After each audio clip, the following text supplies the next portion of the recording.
Bonjour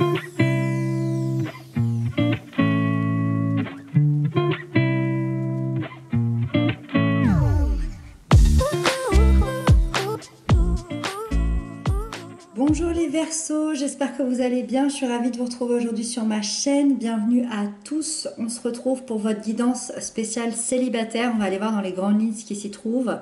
Et puis, n'hésitez pas à consulter votre signe ascendant, votre signe lunaire. Ça vous donnera un complément d'information à cette guidance. Si j'y arrive, j'aimerais beaucoup vous faire cette guidance tous les 2 mois pour pouvoir avoir un suivi. Voilà. Donc si j'ai le temps, si tout se passe bien, vous aurez votre guidance spéciale célibataire tous les 2 mois.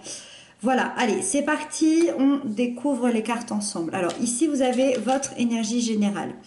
Ici, vous avez les aspects positifs, les blocages et les peurs, les conseils de vos guides et puis la prochaine étape qui vous attend sur le plan émotionnel, sentimental. Ok. Allez, on détaille tout ça. Vous avez la 10 d'épée en énergie générale. Alors, la 10 d'épée, bien évidemment, c'est une carte qui est difficile, c'est une carte qui est compliquée à vivre. Vous vivez, je pense, une période assez douloureuse. Depuis des mois, depuis des années pour certains, vous êtes dans un moment assez obscur où vos croyances, votre intériorité se sont effondrées. Vous avez vécu des échecs, vous avez vécu une trahison peut-être, un deuil, une séparation, un véritable combat qui a été extrêmement dur pour vous à vivre, autant physiquement que mentalement. D'accord ? C'est une fin douloureuse, mais il y a une bataille qui s'achève. Pourquoi ? Parce que vous êtes à la fin de ce cycle. C'est le numéro 10, c'est-à-dire que ça se termine. Ça se termine ce mois-ci. Ça ne veut pas dire que vous n'aurez plus jamais mal de votre vie, c'est-à-dire que ça veut dire que le cycle de la douleur se termine. Par contre, vous êtes humain, vous avez le droit encore de ressentir cette douleur. Mais voilà, il y a quelque chose qui se termine sur le plan énergétique. Il y a une acceptation, je dirais, qui va arriver, que vous ne pouviez pas aujourd'hui accepter avant ça.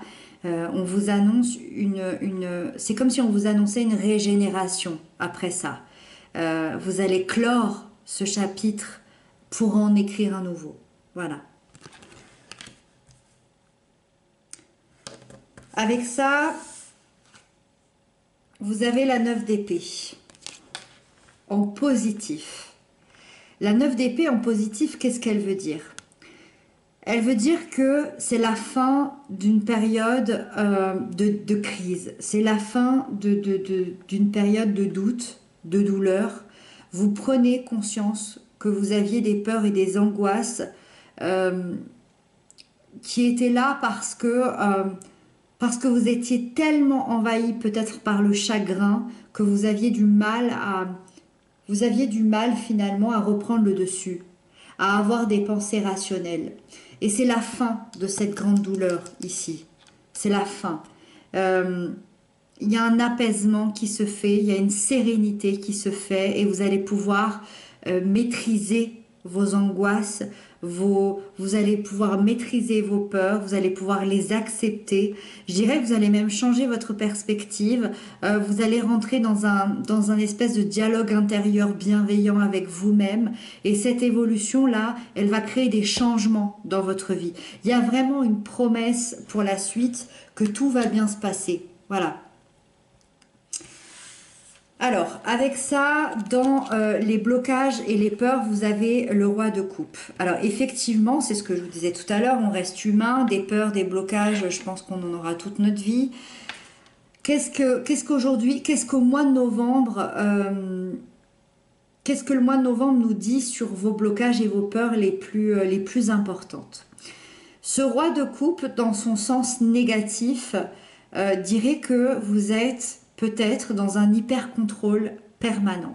C'est-à-dire que c'est le besoin de contrôler ses émotions, le besoin de contrôler celles des autres aussi, et ça ça peut être dû à une dépendance affective, à une colère, à une rancune ou à beaucoup, beaucoup de regrets par rapport aux émotions. Et vous en devenez carrément hyper contrôlant, peut-être hyper dur, peut-être exigeant.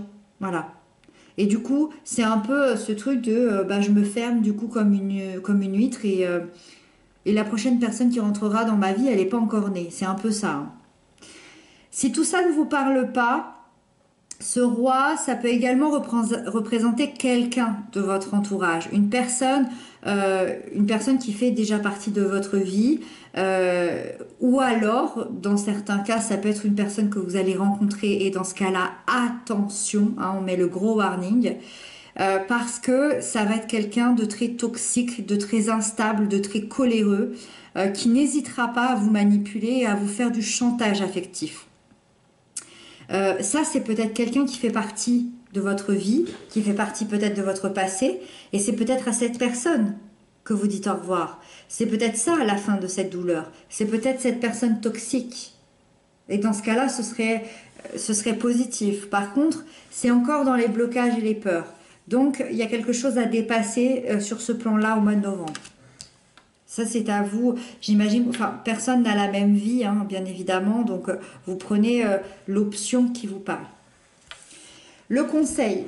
Le conseil, aujourd'hui, pour vous, c'est le 5 de coupe. C'est-à-dire, ne regarde pas en arrière, n'aie pas de remords, n'aie pas de regrets, ne sois pas triste pour les échecs du passé. N'aie pas peur aussi que les choses se renouvellent parce que le passé, c'est le passé. Il y a aussi cette sensation de conseiller d'aller vers sa propre guérison et d'aller sur le chemin du pardon. Pardonner à ceux qui nous ont blessés, pardonner de ne pas avoir vu, de ne pas avoir compris, de ne pas avoir, peut-être d'avoir, peu importe ce que vous avez pensé, pardonnez-vous à vous-même aussi. Voilà. Et on termine avec la dernière carte qui représente la prochaine étape qui vous attend. Vous avez le chevalier de bâton. Alors là, on est dans une toute autre énergie. On sort d'un truc. Moi, c'est pour ça que ça me confirme qu'il y a une fin, il y a la fin d'une douleur ici. Parce que le chevalier de bâton, waouh. Alors lui, il avance, il y va et il réfléchit pas. Hein. Votre prochaine étape, c'est d'être tout feu, tout flamme, d'être passionné, sans complexe. Moi, je vois quelqu'un qui a envie de vivre une espèce de romance torride. Alors, je vois pas forcément... avec ce chevalier-là, je vois pas forcément quelqu'un qui est prêt à s'engager. En même temps, avec ce que vous venez de vivre, c'est pas étonnant. Et puis peut-être que vous n'avez pas envie. Mais je vois plutôt cet aspect d'avoir envie de faire des nouvelles découvertes. Voilà. Des rencontres passionnantes, torrides et sympas. Des nouvelles découvertes. Ça peut aussi être quelqu'un qui rentre dans votre vie, une personne sensuelle, spontanée, avec qui vous aurez un jeu de séduction et qui va vous faire changer les idées, qui va vous faire partager des plaisirs, des plaisirs simples. C'est vraiment la définition de l'amant fougueux. Voilà. Donc ça, c'est quelqu'un qui peut arriver dans votre vie. On est plutôt dans un signe... de feu, bélier, lion, sagittaire, voilà, si ça peut vous donner une petite indication, avec qui vous allez partager des sacrés bons moments pour éventuellement ce mois de novembre. Voilà, encore une fois, prenez ce qui vous parle. Oui, il y a une rencontre possible, mais je dirais une rencontre plutôt passionnante que engageante. Voilà.